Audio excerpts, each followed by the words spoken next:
Go live. All right, cool. We are live. What's up, everybody? Welcome to another wonderful episode of Afterlife Apologetics. For those of you who are new here, we talk about near-death, deathbed experiences, and what evidence we can draw from them, and then also what conclusions we can draw from the evidence in that order. So for those who are returning, you guys may know we're in the glove series. We are on the final letter in glove, so we're Glove. Today we're going to talk ethical transformation. And next week or the week after, we'll do a review of the entire acronym. So GLOVE.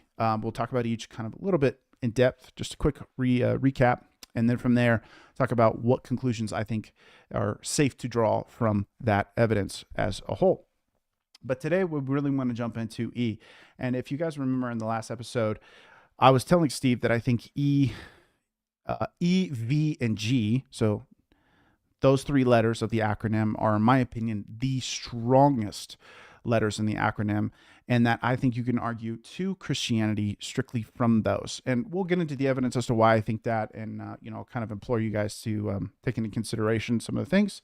But without further ado, let's jump in. So, all right, I've got a manuscript here, ladies and gentlemen. So if you see me kind of looking over to read, that's what I'm doing. Okay, so near-death experiences, despite their brevity, are often imbued with a profound ethical dimension that persists far beyond the event. This section, titled The Ethical Echo, Life Review and Renewed Commitment in NDEs, delves into this phenomenon, a distinctive characteristic of NDEs that forms the final piece of our GLOVE acronym, which is ethical. In numerous NDE accounts, individuals recount a life review, a moment where they relive their actions from a strangely detached perspective.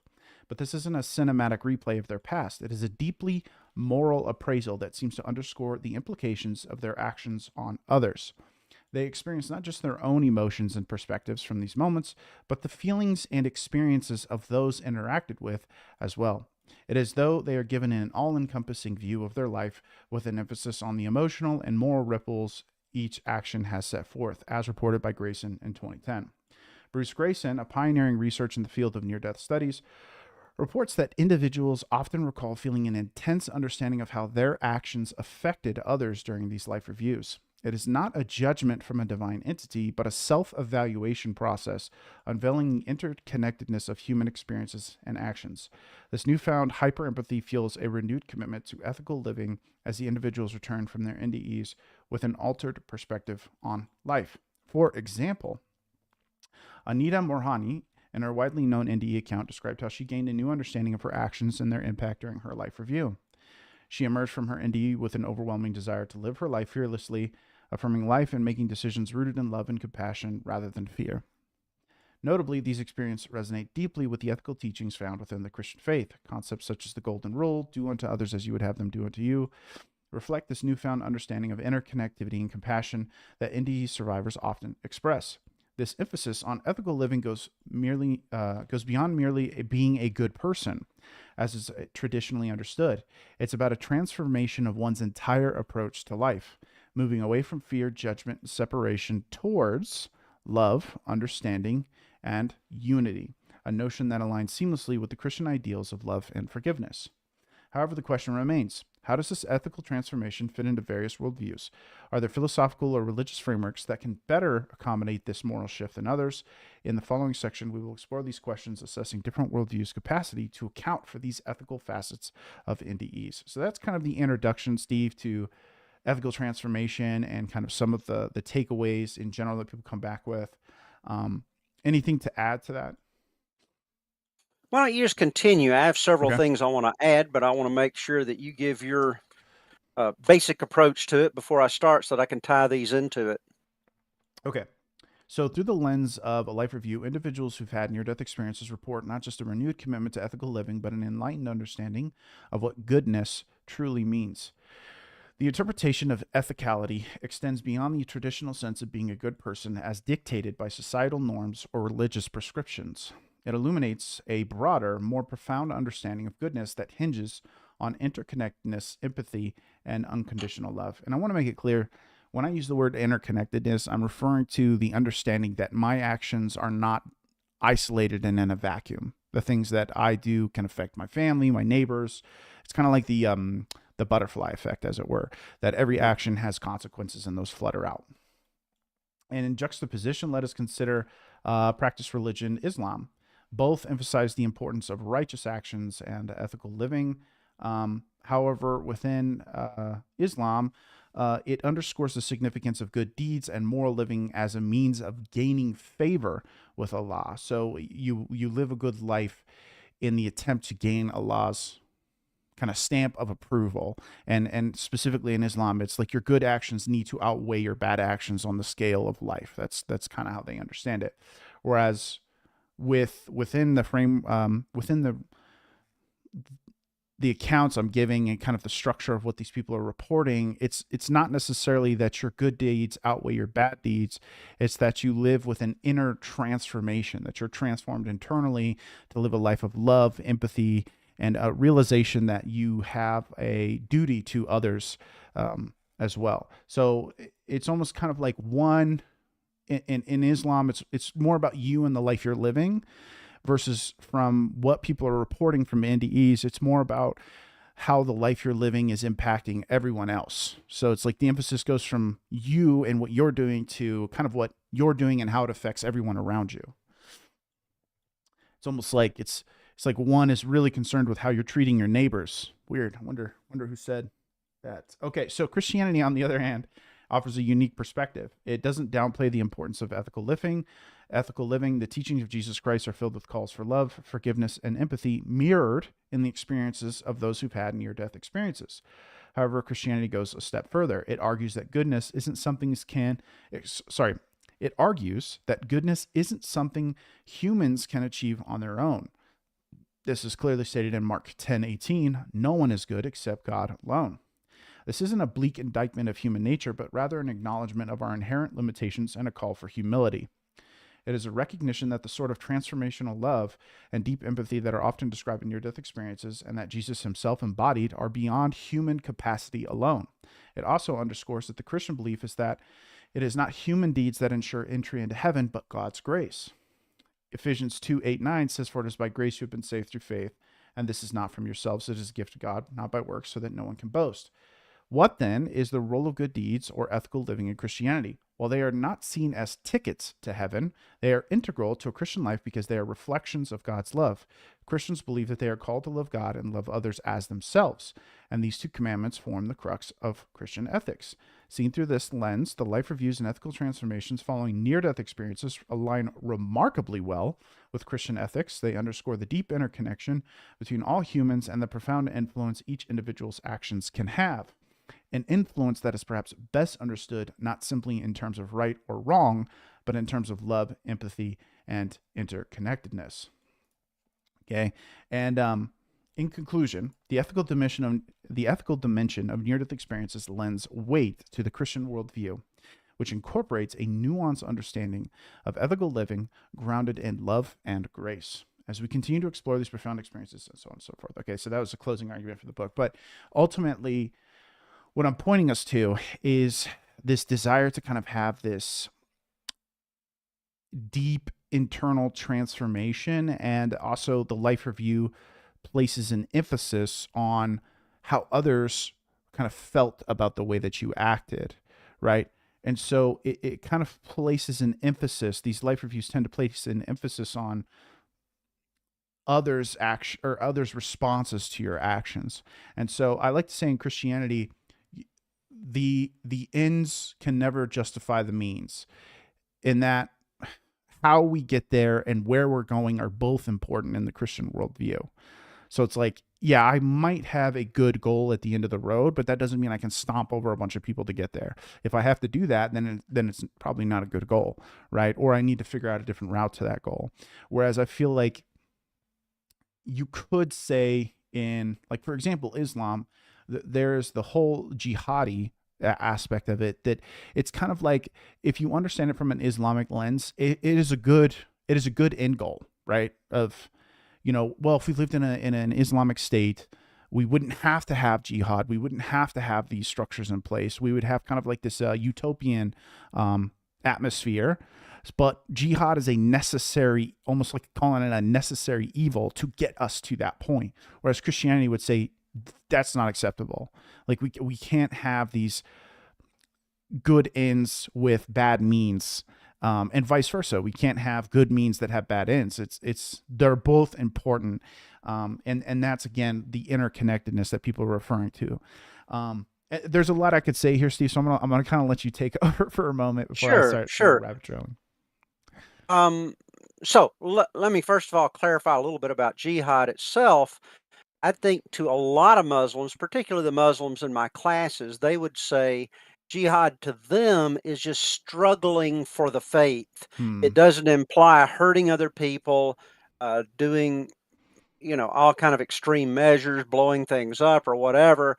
It's just struggling for the faith, just as a Christian would struggle for his faith by giving reasons for their belief, for being kind, for doing this. It's a broad term. Now, in the application of certain Muslims, they'll apply that struggle to we need to struggle against this demon America because they've attacked us and whatever, and that justifies those things. So just a little clarification there.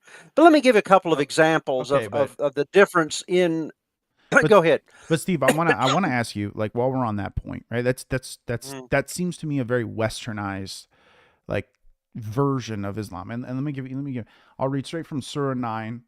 Let me see where it's at.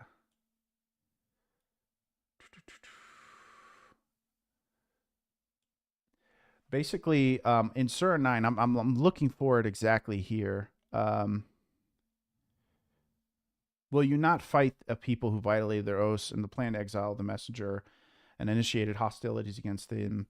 It is God you should fear. If you are believers, fight them. God will punish them at your hands and humiliate them and help you against them and heal the hearts of the believing people. And so it's like Surah 9. And I'm trying to find specifically, there's a verse in Surah 9. Yeah, fight those who do not believe in God, nor in the last day, nor forbid what God has his messenger have forbidden, nor abide by the religion of truth, which is referring to itself as Islam, from among those who have received the scripture until they pay the due tax willingly or unwillingly. So, and then further down in verse 30, the Jews said Israel is the son of God, and the Christians said the Messiah is the son of God. These are their statements out of their mouths. They emulate the statements of those who blasphemed before. May God assail them. For those of you who don't know what the word assail means, it means assault. May God assault them at how deceived they are. So I just, with all due respect, I don't think you can make that position from the, I always say orthodox, and you don't like that word. So, like, we'll say the foundational Islam.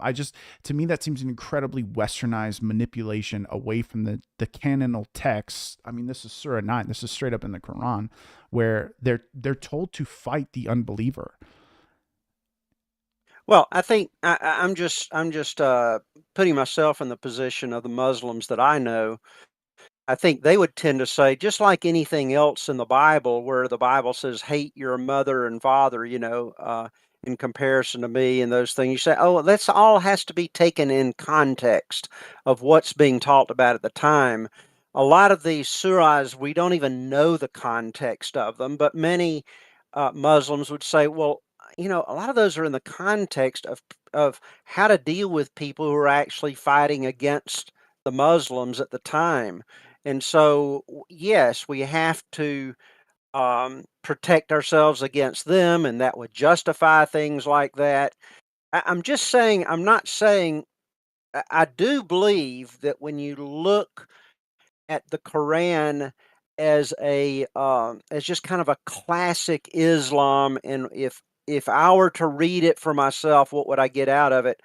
I do think that there are a lot of verses that can justify uh, killing a lot of people, in the name of Allah.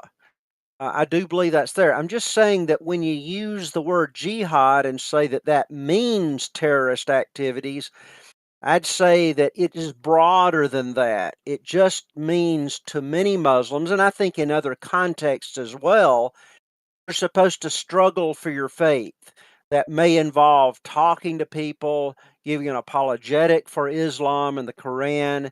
And I think many of the Muslims that I know would say, yes, we're supposed to use jihad in the sense of convincing others, being an example to others, but they would interpret these verses in a different way. So I'm just trying to say, yes, I understand where you're going with this, but I'm just saying to make sure, and we don't want to imply that all Muslims by jihad mean terrorist acts. No, and So, but we can, yeah, yeah, I let's get not your get stuck on point. that. I think you get mine. Yeah. So let me give a couple of examples though that may be clearer. Someone like there's certain people in the past that really preach that we need to be compassionate to other people. This goes back to what you're saying about that that it's not just about long-term goals.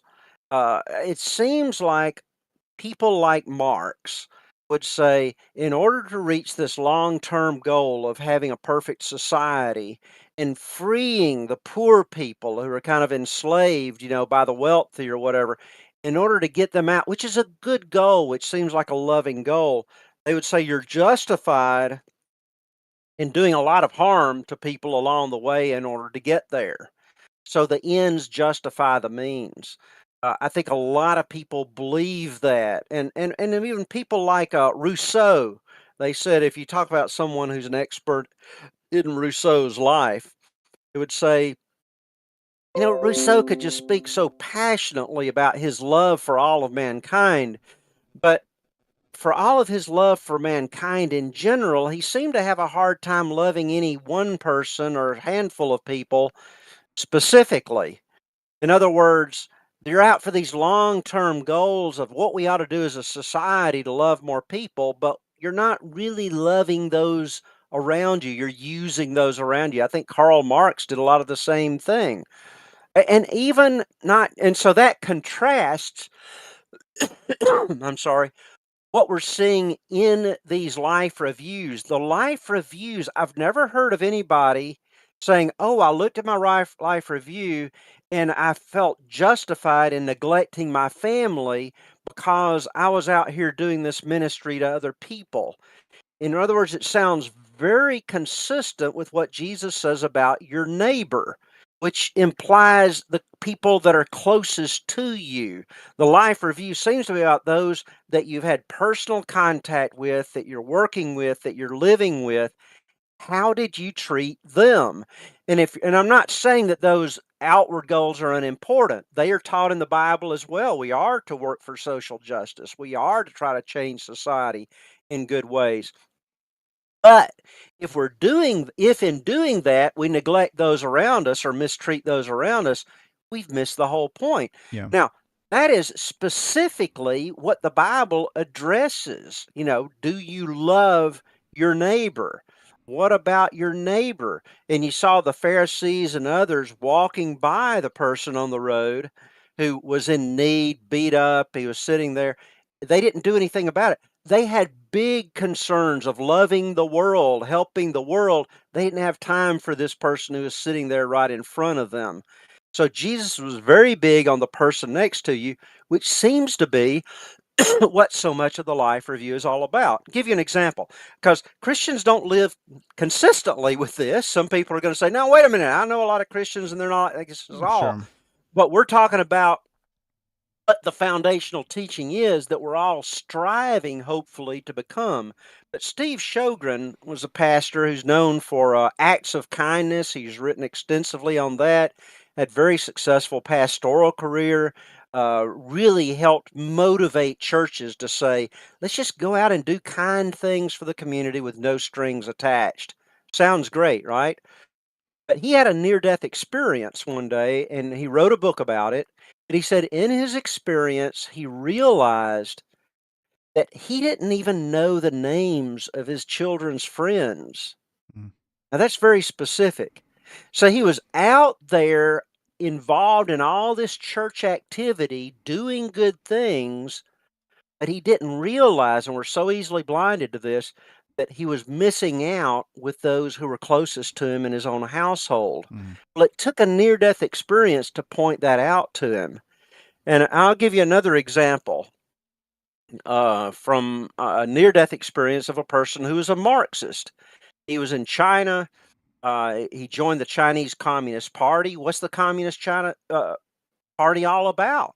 Well, it's about trying to help the lower class and equalize everything. A good, loving outcome is what they're shooting for. And many communists are very loving people, I'm sure. But in this communist case, he was in the university. He had a great ambition when he was employed. He said, I deeply believed in materialism and strongly rejected anything that relates to idealism. Neither did I believe in God. However, I experienced an NDE and it changed me completely. This is the ethical component. After the NDE, and I'm just quoting him, he's from another culture, another language. He said, I started to concern about the suffering in the world. I comfort others who's in despair. I filled my life with love and I love to help others. I don't care about money and fame anymore. That's the transition that we see in Christians sometimes when they have a near death experience, realize their priorities have been all wrong. Here's a person from a Marxist background. He wasn't loving the people around him. He was ambitious. He was materialistic. All of a sudden, he realized, I've been neglecting the people around me. Mm. So, a person who's going to college and thinks, hey, I'm doing great at college. I'm getting ahead. I'm making straight A's. I'm on the dean's list. I'm doing this. If they have a near death experience, they may realize that they were running over other people to get to where they were going and had really missed the whole thing. They weren't successful at all in the light of God's priorities. So I think that's the ethical dimension coming in.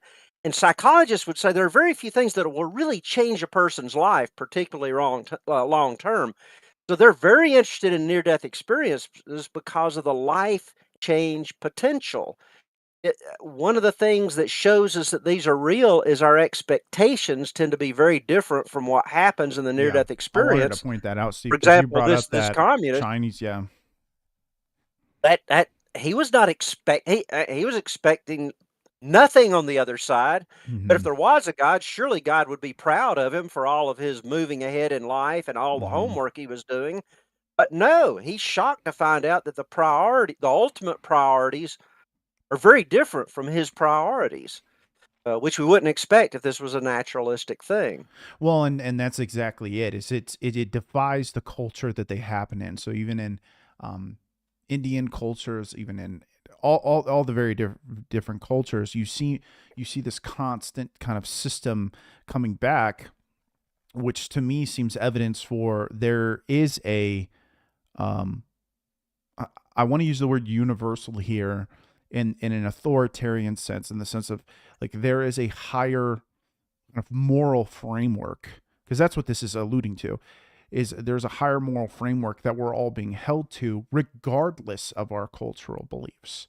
And I think that that's what's so unique about the Christian framework, is that it can fit so well into so many different cultures, because what it does is it goes in and it transforms the culture, reclaims the culture, as opposed to tries to change the culture. Apart from the fact that, yeah, obviously there are cultures where there are wrong practices. The one I can think of, for example, off the top of my head, would be like, where Indians in India would burn widows when their husbands would die, and that's the thing where Christians would come in and say there's nothing about this is really good and redeemable.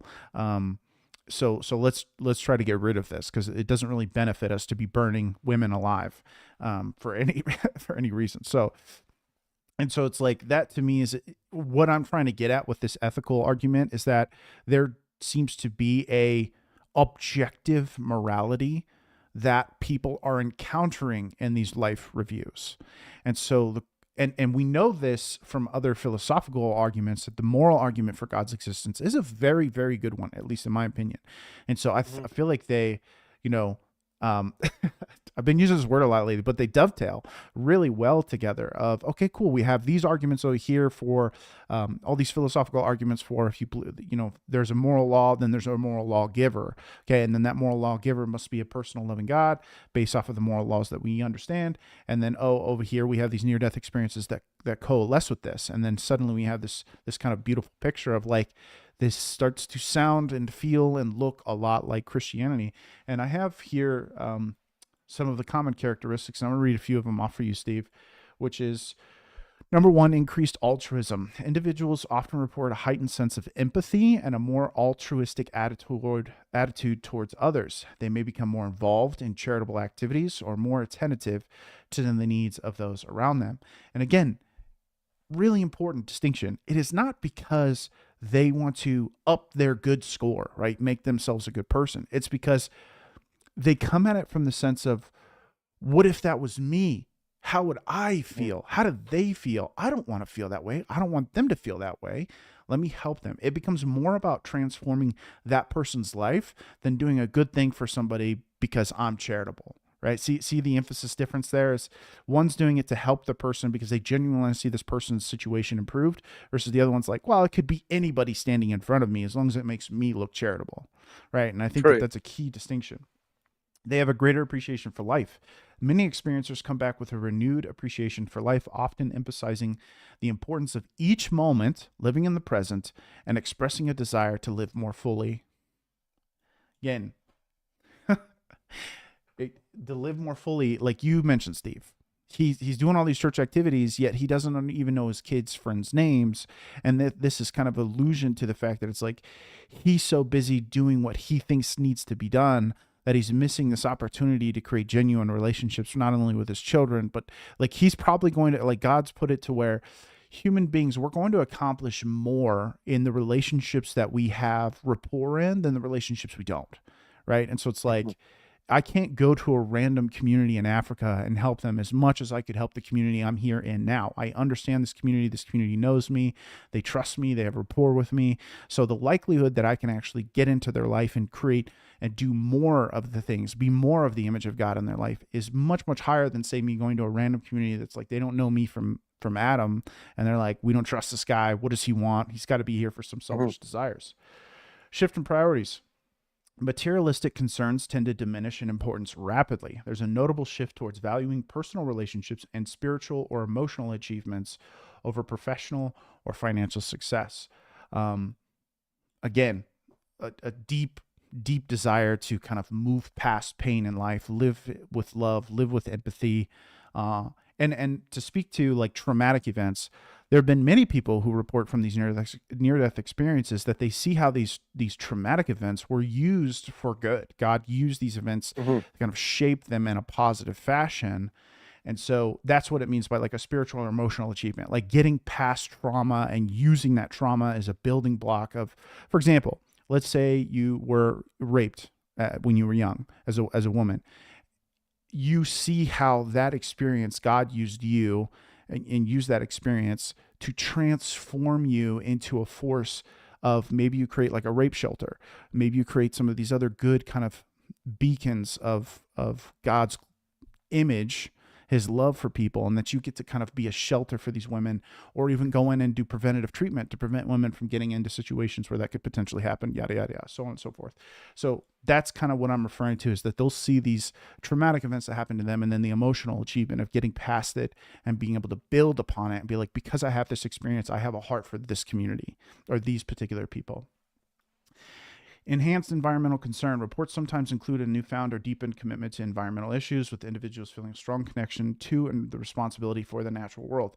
This goes all the way back to Genesis. When God gives us the world, he puts us in charge of it. He makes us stewards of it, meaning we are to treat it with commitment and respect. Again, echoing this Christian idea that the world God gave us to reign over, but that's to reign over and treat it with respect, because it's not only our home, but the home for many others. And again, I see it as a stewarding is the best word for that. Of God has placed it in our command to, yes, use it to help people, but also recognize, we're digging here and it creates earthquakes over here, and maybe we should stop digging, kind of thing. Decreased fear of death. A significant reduction in the fear of dying is commonly reported. This change often leads to a more courageous approach to life and decision making. I think this alludes a lot to the idea that this life is an initial trajectory for the afterlife, of kind of like this life continues on into eternity. And so why is there a decreased fear of death? Well, because it's not the end. And I think there are a lot of worldviews that show you that it's like this life goes and then it's the end, or this life goes and that, there's this judgment and then you're reincarnated and so on and so forth. So it's like this decreased fear of death, I think, alludes a lot to the fact that whatever map we have that discusses the afterlife needs to make the afterlife seem almost even better than this life, so that way death seems just like a transitioning piece, not a scary thing, but just like this will happen and then I transition into this next life. Spiritual inclination, whether or not they identify with a specific religion. And that's really important, right? It's like, we don't need to say that it's like everybody who comes from a near-death experience walks away and says Christianity is true. That doesn't happen. And I'm not trying to say it does.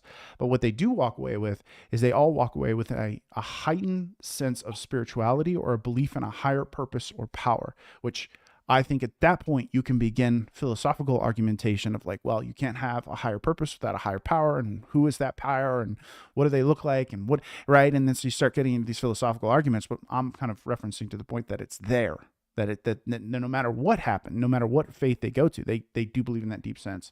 And I'll finish with that as my final characteristic.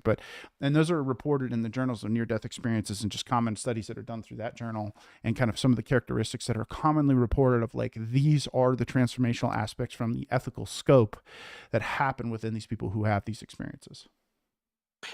And I would add that some people will come back and object and say, now, wait a minute, these people all came near death. Now, everybody that comes near death is going to have to rethink their lives and change things in the light of that and whatever. Why? But two things I would mention about that. Well, because they're thinking, ooh, I thought that I was just going to live forever here on earth because that's the way people act, right? And then they realize, oh, I'll straighten myself up before I die one day. Well, wait a minute, I could die any time. I just almost died, in this car accident. But studies have been done of comparing people who have had a traumatic experience like a heart attack or an auto accident to look at their lives. Often they do make dramatic changes over the short term, but it's seldom that those last over time. Whereas a near-death experience, when they've had that, they look at the trajectory over time and find out that, oh wow, these are making lifelong challenges in their in their seeking of God, taking spirituality seriously, being empathetic and doing things for others, even changing careers in order to have a career that's more fulfilling in the sense of helping other people. So, but I would say do realize the counterintuitive nature of this, because I think even for Christians, if I were to put it this way, is it more important for me to have a great ministry in my church, ministering to people, helping the poor, working for social justice, and all these great things, or to sit down and watch TV for an hour at night? Well, I'm talking about just, comedies or whatever. Well, immediately people say, I'll say, well, of course, you ought to be at your church doing things rather than wasting your time watching TV. But what if this was during the period of life when my wife was dying of cancer, and we would sit down together in the evening after most of our responsibilities were done, and I would sit with her, hold her hand, and watch Bob Newhart or something that was Yeah. on that was some comedy? Yeah. Well, in that instance, I would say there's nothing more important than I could have been doing with my life than sitting down, holding her hand, and just hanging out with her in a love relationship. Mm. And you know what? Even though my wife now, Sherry, is healthy, I still think it's important to sit down and watch something with her in the evening Yeah. or read a book and talk about it together, even if it's not a spiritual book or whatever. Mm-hmm. Why? Because of that neighbor thing. Mm-hmm. Don't neglect those who are closest to you. And if I'm giving my child a ride somewhere or helping them with something, sometimes they'll say, oh, I know I'm taking away from your work. And I'll look at them and say, there's nothing more important that I could be doing than hanging out with you and driving you to this sporting event or whatever, or to work. And that is life-changing thought, and it's something that's given through near-death experiences, even though it's so easy, 'cause you don't get written up in the newspaper for taking your kid to a sporting event or taking Sure. them to work, right? So it's ingrained in us to do the things that other people will see, even within our church, and neglect those who are closest to us. The near-death experiences, unexpected. You're not expecting to be judged mainly on those things, and yet you get in there and find out, wow, those things of how I was treating my closest neighbors were some of the most important. And should I bring up I think I should bring up the thing you did Oh, bring up within that talk Steve, hold about. on. I wanna echo what you said. But when you do a charitable deed, do not let your left hand know what your right hand is doing, and that your charitable deed may be in secret, and your Father who sees in secret will himself reward you openly. I think that's a strong. That's the words of Jesus for anyone who doesn't know. That's a strong Christian ethic of when you are being charitable, which is being genuinely concerned for the well-being of people around you, which I think is love. That's what love Mhm. is I want the best for you, because I love you. And that's the relationship God wants us to have with him. That's the relationship God wants us to have with our neighbors. And Steve, it hits, like what you just gave is hitting the nail on the head, that someone could quickly diminish and be like, why do I have to take my kid? Right? Why do I have to take my kid to their sports practice?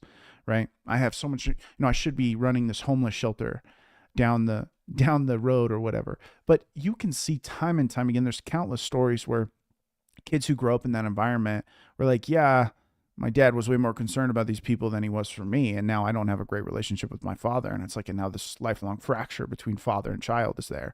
And it's because they were looking for you to be their ride, their priority. And human beings, I think, especially nowadays, we've kind of got this sense that we have to care for everything because of social media. We think we're like these omnipotent, omniscient creatures because we can know what's happening on the other side of the world in a matter of seconds. And that's just fundamentally not true. Like human beings, we are meant to be put into communities and be an integral piece of that community. That community was meant to rely on us. We're all links in the chain. And so it's like, I think that's really important. And near death experiences kind of reinforce this, that have some humility and recognize there's humility in the sense that you're not the Messiah for the world, but you can Mm. be the image of God to some very important people that God puts in your life. And that's some of the most important jobs you could ever have. And I should pick up on that. I do think when you're comparing Christianity to a lot of other worldviews, and a lot of other worldviews and some other religions, it's the most important thing is what you do. Do this to people, Right. act like this toward people, Sure. whatever. Whereas Jesus talks about your motives. Mm-hmm. Your heart. Why are Yeah. you doing what you're doing? Because someone may be doing incredibly empathetic looking things, but they're really doing it because they're just a high achiever that became a believer. And now they're a high achiever in their church. And they're doing Mm-hmm. these things because number one, it makes them feel good. Number two, they get written up and other people look at them and pat their backs. And so maybe it's all really for themselves. And so that's why Jesus talks about love being the ultimate, and I think that's reinforced by the near death experience. Well, It's, uh, and it's that's something that's a part of it's empathy, truly empathizing with that other person. It's not just about your actions toward them, but it's not wanting to hurt that person. It's wanting to help that person that counts. yeah, and as you were saying this, Steve, I just kind of had this of near death experiences seem to people come back with this ethical transformation of the internal matters more than the external. And by taking care of the external will conform to the internal, right? That the internal world of the person is transformative to the external world because we then act out on that on the external world. And to echo what you just said and to kind of pair those up, is that Christianity is unique in the sense that it says that this internal transformation helps shape the external world around you, versus all these other religions are saying, do this, do that, do this, change your external, and then it will change your internal. So it's kind of, And I do think it goes both ways. I think the more we live for Christ, the more we want to live for Christ, the more we help others, the more we see, oh, that really feels good when I do that. And that helps to transform us inwardly. So they're both directions. But I think that there are some religions that emphasize, and some worldviews that emphasize the outward more, whereas Christianity talks about the inward life and the importance of your motives and your actual. Um, why you're doing what you're doing, which is very important. but Christianity would be unique in saying that we need to be, in a sense, reborn to truly be transformative, in that we need the Spirit of God to really be transformative. I think that would be unique. And then that's not to say that a non-believer can't do good things, right? It's just to say that the internal transformation and refreshment we're looking for only comes from, at least by a Christian critique, it only comes through the indwelling of the Spirit of God. Wouldn't you agree, Steve, or would you add something different to that? I'm very averse to making all out statements, that Mm, Christianity is unique in this. I mean, I think there are a lot of psychologists who would be secular psychologists who would say you need to be transformed somehow from within, right? mm-hmm. Uh, a- a- Alcoholics Anonymous. It really does kind of have a Christian background when you get into Alcoholics Anonymous, okay? But they're going to say, you've got to be transformed on the inside. You might need a spiritual, some type of experience in order to make this happen or motivate it. It's got to start within. There are probably other people and religions that talk about an inner transformation that you need, or an experience that may come through deep meditation or whatever. I don't want to say that Christianity is the only one that talks about this. I'm just saying that once you look at this is awfully consistent with what Christianity says. And that's what we're trying to do, is to look at all these glove features and say, okay, well, maybe several religions or worldviews actually preach some of Mm, this part or this part or this part. That's fine. But we're looking for the totality of putting it all together. What does that look most like? And to me, it looks very consistent with Christianity as mm, opposed to other worldviews that I've studied in religions. mm. Let me mention one other thing. You mentioned earlier about absolutes, and I think that comes into this, Yeah, and it's moral very moral confusing to a absolutes, lot right? of people. Moral absolutes. I just did my students in one of my classes just this week. I was looking over their papers. They looked over something that I'd written on absolutes versus relativism and morals, and uh, and I actually have them do a survey. And for one of my groups of students, I actually just calculated how many of them said what. So on the survey, there's one question that they're supposed to answer yes or no. There are no moral absolutes, since there are exceptions to every so-called absolute. Okay, so moral absolutes, they 73% of my students agreed with that. That there are no moral absolutes, since there are always exceptions. If you look at different cultures or different circumstances, there are Sure. always exceptions. Okay. So that was 60 out of 82 students. That was probably two of my classes. 73% of them were saying that. Now, I don't want to be going too far with this, so you tell me if I'm wrong, but it seems to me, I don't see near death experiencers saying, oh, now I believe in absolutes. Mm, But the way they talk about it, love seems to become an absolute for them. So that no matter what culture you're in, no matter how you were raised, no matter what, you need to act consistently with love.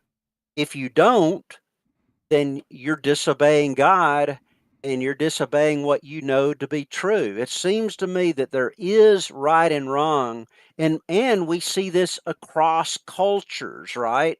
Where various cultures, mm, various belief systems have different, just like this person in China. We'll keep going back to him. Okay. He was raised in a culture where materialism was the thing. Okay, but now he's saying that's not so important. It seems that he's treating love as an absolute, that regardless of whether he's in China or the United States, wherever he is, it doesn't matter. There's right and wrong, and love is one example. And really, all you have to have is one example of an absolute to be an absolutist. In other words, relativism is making the claim that there are no absolutes. You don't have to say that, okay, is lying always wrong? I would say, well, no, sometimes it could be right. If I was trying to save someone from killing my wife, and some guys point a gun at my head at my front door and says, "Oh, is your wife at home?" I'd feel perfectly comfortable saying, "No, she's gone for the week," even though she's right upstairs in her office. mm, Why? I think that lying would be right in that circumstance.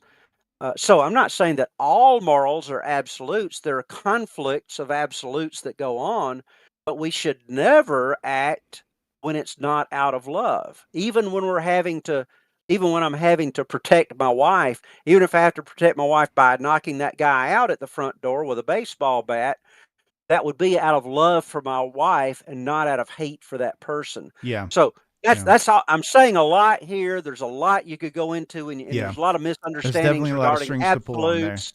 It doesn't mean I'm dogmatic about everything. We're just talking about, are there certain things that are right or wrong regardless of culture? I would suggest that what I hear people saying after a near-death experience, they're going to say, you know, it's right to act out of love. It's never right to act out of hate. Well, I ought to love people. Steve, I guess I would say that it's regardless of what they believe, everybody lives as if that were true. Well, okay, so the second part of my survey to my students, after asking that general question, and 73% of them say, "Oh yeah, there aren't any things that are true, morals regardless of culture." Then I ask in some specific questions, and I'll say, "Is it ever right to torture children just for fun?" Mm, And they'll all put no, no. of course not. Yeah. Even though they said they were relativist, then down below, when you talk about what is it right? Was it right for Hitler to kill innocent Jews? They'll say, well, obviously not. No, you can't do that. Well, then what they really are is absolutists on those Yeah. things. They just think they're relativists. But Yeah. it seems to me that near death experiences kind of clears it up to people. I may be out on a limb here because I don't see them talking in terms of absolutes, but they talk like love is an absolute. Well, they don't talk like philosophically like with rigor that this is how this works. But again, It seems implied by what they're saying. it's implicit in the way that they speak about it, and it's implicit and almost explicit in the way that they live. So it's like True. people, again, to me, it's like you can sit there and tell me all day that there is, no objective meaning, which is an extension of morality, if you ask me. So, but you don't live your life in that way. And the people who do live their life congruently with no objective meaning have gone insane. And so it shows to me that the proof is in the pudding, that it's, regardless of what you believe, you still act as if, again, my big thing with people who are relativists is just, well, if everything's relative, then how do you know the statement everything is relative is true? If wouldn't that also be relevant? Yeah, I think it's self-refuting. Yeah, exactly. So, but to kind of bring all this back, right? We're going to start going down that kind of road. But to kind of bring all this back to say, Steve's alluding to the fact that love becomes, in a sense, whether it's professed from their mouth or just lived with their life. That's kind of what I'm saying. No matter what, they're going to live it with their life. That it is the objective. It is an objective good that comes from these experiences. But to your point though, Steve, and to be consistent, we have had instances in the past where we discuss people coming back from these experiences and kind of not taking the right path. In a sense, they exercise their human will, and they'll come back from the experience and kind of almost in a sense idolize the experience itself, and almost it's almost like they view themselves as a spiritual enlightened person, and that they are now almost like a prophet or a priest to humanity. And so it's like this kind of self-aggrandizing route that comes back. And so it's almost like this really perverted warping of that experience where they'll come back and again exercise their human will and kind of come away from the experience. Oh, all this was that, and I came back to tell the world, and it has this very self-aggrandizing feel to it. I mean, what do you think about that? I'd say that's not a part of the core experience. Mm, In other words, we're going to hear all kinds of experiences out there where people say, "Oh, God told me that Mormonism is true," or "God mm, told me that um, that communism is the right path for your country," or that you need to vote for this person in the presidential mm, election.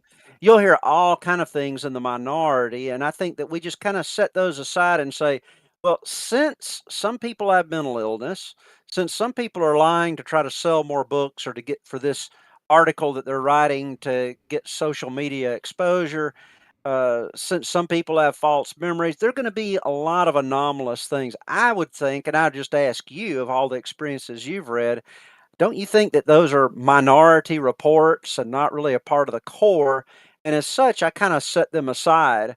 But also, I learn from those because some people don't. We're not saying that people come out of these experiences and they're perfect.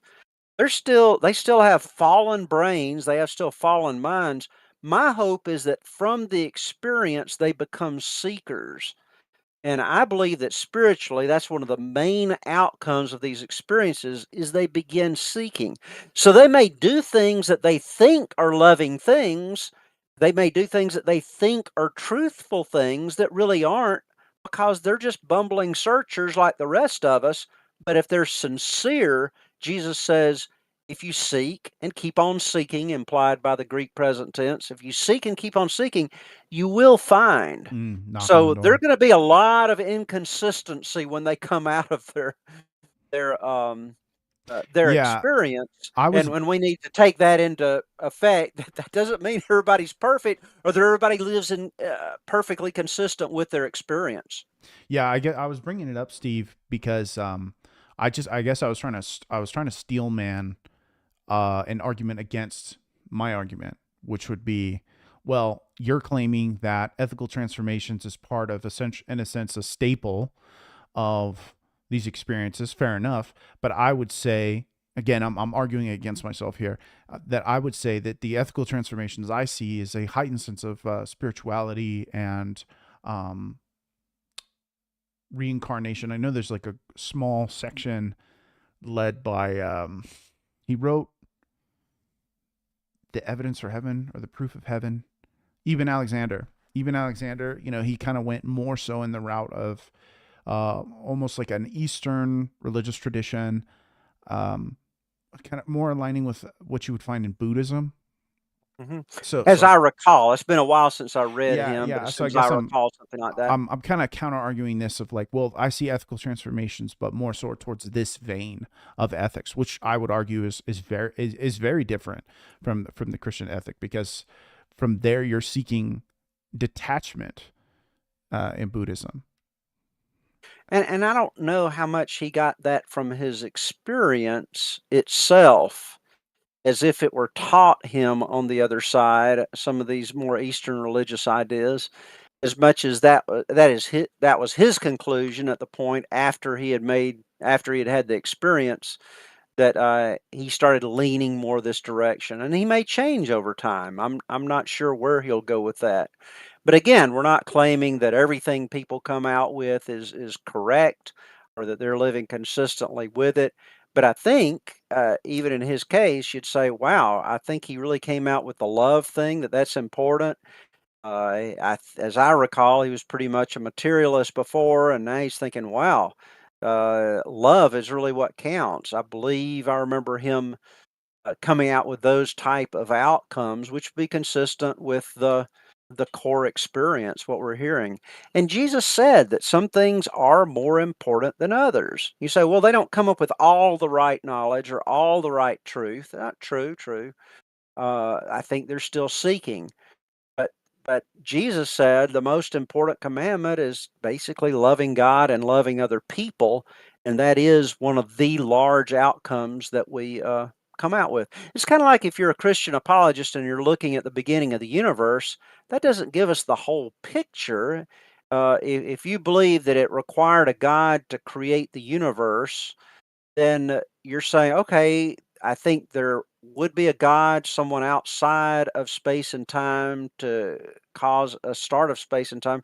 He's really smart. He's really powerful. I believe he's outside of space and time.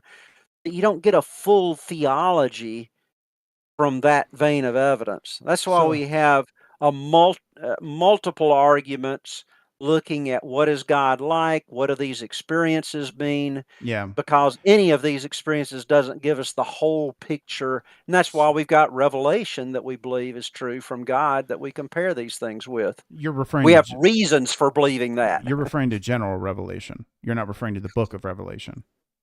Not yes, true. General revelation. So Okay. we have specific revelation in the Bible that we believe we have evidence is really a revelation from God. Mm-hmm. And But so general we look revelation. at that, and we look at other things that we think confirm that, such as what Okay. we're seeing So in near death and deathbed Steve, experiences. we've gotten some comments here, some questions that I want to be respectful of since they're here now. So Good. Kasimi asked the question, what are your guys' thoughts on why some people have a life review but feel no judgment? Some have a more painful life review and some have a hellish NDE. So I'll take it, and then Steve, feel free to come in on the back end here. So feel no judgment. To be clear, they don't feel judgment in the sense that they're sitting down and they're on trial before God, and God's kind of like dinging them like 1 point against you here, 2 points against you here. What they refer to when they say they feel no judgment is empathy from the divine figure when they're going through their life review and they do something incorrect, like they act out and they're mean or impatient.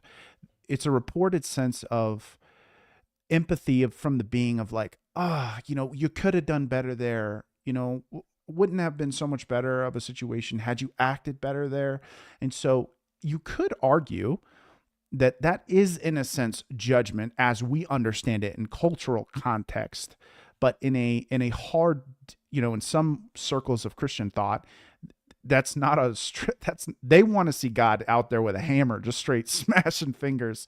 And that's just not what happens in NDEs. In NDEs, it seems more along the lines of the divine figure is empathetic toward the fact that you're human and you're fallen and that you're making these mistakes, but it's also urging you to do better. So in that sense, it is judging you because it's saying this wasn't the right pathway to go. So I would say that those who report feeling quote unquote no judgment then will then literally sentences later say, but there were some actions I did that the figure did not agree with and wanted me to do better in the next time. So I think it's more about the disposition of the divine figure than it is about the actual course corrections. There are in fact course corrections, which is what we are referring to as judgments, right? It's like, don't do this instead. It's a course correction.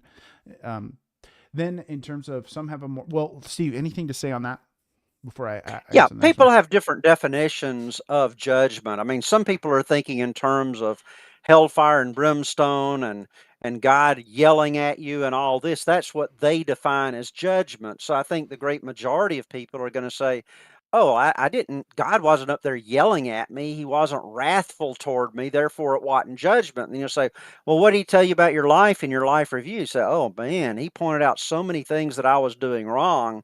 And so many things I was doing right, but Mm-hmm. he showed me in a loving way. Now, others would say that is a sense of judgment, and that God's pointing out to you Yeah. How to do ways it your better. life really needs to change. Now, the second part of that question was, why would some people have a hellish experience, which some would say up to 20% of the people. I mean, Rawlings said he thought maybe half of the people were having these hellish experiences. But more recent scholars have suggested maybe 20%. Yeah. People are so silent about them and don't It's hard talk to about tell. them. It's hard to know how many. But let's say at least 20%. Why would God give you take two people who are living the wrong way? God gives this one a very loving course correction, Mm-hmm. and the other one he actually uh, shows people in a hellish situation when you go to the other side. Why would it be different for different ones? Well, I would suggest that God is concerned. He wants everyone to come to repentance, right? According to scripture. And typically the kindness of God leads us to repentance. And so God wants us to see the kindness of Jesus, the kindness of God, and for us to come to repentance because of seeing that kindness. Romans 2 talks about that. Of course, we see that in Jesus' life. But some people need to be kind of yelled at. because Hmm. they're just not taking the whole thing seriously. There Yeah. may be some Christians who are not taking it all seriously, and they need a little harsher word. They're just goofing off with God, not following Him correctly, and it's kind of like when you have a child. You have one child that you can lovingly say, that really hurt your daddy when you did this, and they just start crying, Mm. and you ruin their whole week. Yeah. All you need to say to them is in a loving way, point out to them what they did, and that's it. But there's another person who sits there So what? defiant, call him the So. strong-willed child. I did it. Shoot, I got caught. And that's all that matters. Well, that person might need to be yelled at and have to go sit in the corner for a while in order to understand the gravity of what they did. I think God is directing these things and He gives each person what they need. Yeah, the old carrot and the stick, right? It's some folks take the carrot, some folks take the stick, some folks need a little bit of both. So I think I A think good it's question. Thank you. yeah, it is a great question in the sense that, you know, I don't we can create intellectual answers to those type of questions, but there's no way to know for sure. The only person who's really going to know for sure is God and the individual having the experience, because they're going to be able to kind of come away from that experience and be like, this was what changed because of it. So, and I've seen hellish experiences bring people to God, and I've seen wonderful experiences bring people to God. So I can say that the fruit shows that both types of experiences get people to God. Hey, let me mention this as well. I think it's not just a person's personality, but their background has a big impact as well. Let's say that you had a loved one, like when my wife died in her 30s, and you have somebody who just basically hates God because he let a loved one die or suffer. Um, and so that person, if they're rejecting God for that reason, you can see why God might want to show him His loving side to say, "Listen, I do love you. I do love you." And they come back saying, "Oh, God is just. God does love me." And that transformed their life. And then you've got the other person who's had a vast spiritual background. He knows what's right, but you know what? He just wanted pleasure in spite of all that. Mm. Well, that's the look at how Jesus treated different people. The woman at the well who's caught up in adultery and all these things, he was very polite and nice to her, sitting down with a woman in that culture and just talking to her like as an equal, which Jesus believed that women were equal to men, okay? And he was talking to her. Very nice. But then the Pharisees, the spiritual leaders who were hurting other people, and yet they had all this spiritual knowledge, very harsh often, spoke very harshly to them, You brood of sometimes vipers. about hell. You're going to burst hell wide open because you had all this knowledge and yet you're leading people astray and you're not living consistently with it. So I think in the same way that Jesus taught to different people in different ways, so probably our experiences vary according to what we need. Yeah, agreed. Okay, and then finally, her comments are I agree that objective meaning is connected to objective morality. Yep, so do I. Some red flags I find in NDEs if they appear too fantastical and sci fi, like seeing tons of aliens living multiple lives on other planets, so on and so forth. Yeah, Yes, Steve and I both beware of agree with those that. type things. We definitely agree. First Thessalonians 5, it talks about checking out, thinking through all experiences. Is it kind of in the context of people giving prophecies and everything? You don't just accept everything that comes your way. And I agree, the ones that I see that are more fantastical about telling about other universes and other life and all this, they keep going on and on these. To me, that's not a part of the core experience. And so I wonder if sometimes people are embellishing things in order to get more sales and more attention, or they actually have some mental illness which leads them to go on and on. And often you'll find, I'm sorry, I'm not sure if I'm correct in this. Sometimes I'd say that people who go off and on, you talk to them and you find out they're having all kinds of Yeah, experiences like on a seven, regular like they've had basis, seven like NDEs. yeah, and you're like, wow. And God talked to them just yesterday about something to tell them how to correct. And you say, okay, well, maybe you're a prophet, maybe, but I'm suggesting maybe there's more to it than that. Yeah, there's a few folks who will start off writing their books of, I'm an authority on the matter because I've had 3 or 4 NDEs personally. And generally speaking, Steve and I, and from what I can tell, the disposition of many of the serious researchers just immediately kind of that dramatically lowers the value of what then follows after that, because it just shows right away that you're trying to be your own source of authority. You're not trying to look at these experiences objectively in terms of broad data. And that's how we want to look at it initially, to just say, okay, like, again, this is witness testimony. We can't get drugged down into the specifics of each witness testimony. What we're looking for are things that overlap as we look at lots and lots and lots of testimony, because as they And begin, the person may have very well had 3 near-death experiences. yeah, But to me, being an outsider, that's a red flag, yeah, because when I exactly, hear that happening regularly, I say, incredibly rare. "Ooh, I've seen other ones who've talked about this thing, and it really doesn't deviates from the core experience." Right. And so that's what we're looking for. And that's what Glove is built on, is looking at the core experiences and then starting to find those overlappings in the testimony and saying, okay, based off of the overlap of these characteristics, it is so frequent that it is safe to assume this is a pillar of the experience. This is a common feature of the experience that you will, if you have an NDE, you will more than likely encounter this feature of the experience. And so that's what Glove is all about, is kind of looking at those feature aspects and then looking to explain those feature aspects. And yeah, you'll always have these kind of off the wall, offshoot ones. I know Steve and I As both, Solomon said, "The naive believes everything he hears." right. Don't be naive. We need to think them through. We need to question. So because they're true prophets, they're false prophets. They're true preachers, there are Hmm. false preachers. Oh, so we've got this battle going on, and we have to be aware of that and not be naive. Awesome. Well, thanks so much for the questions, Kasimi. I love it. That's wonderful. Thank you so much. I'm male, by the way.